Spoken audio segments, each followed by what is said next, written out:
আসসালামু আলাইকুম প্রিয় ভিউয়ার্স। আজকে আমি আপনাদের সামনে 10টি বাংলা অনুবাদ যা ইংলিশে ট্রান্সলেট করব।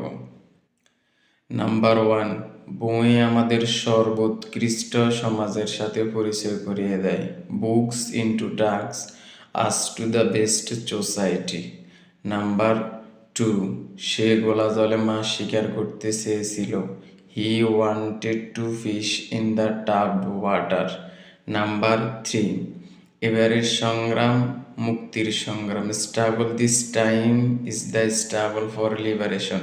নাম্বার 4, সুন্দর মুখের জয় সর্বত্র। Good face wins all. Number 5, মুষলধারে বৃষ্টি হচ্ছে। It is raining cats and dogs. Number 6, শেষ ভালো যার সব ভালো তার। All's well that ends well. Number 7, যেমনি বুনুল তেমনি বাঘা তেঁতুল। As is the evil so is the remedy. Number 8, যার কোনো গুণ নাই তার কপালে আগুন। It is a pity so he is good for nothing. Number 9, সে স্প্যানিশ ও ফরাসি ভাষায় কথা বলে। She speak Spanish and French. Number 10, যেমন কর্ম তেমন ফল। ইঁটটি মারলে পাটকেল খেতে হয়। Tit for ট্যাট।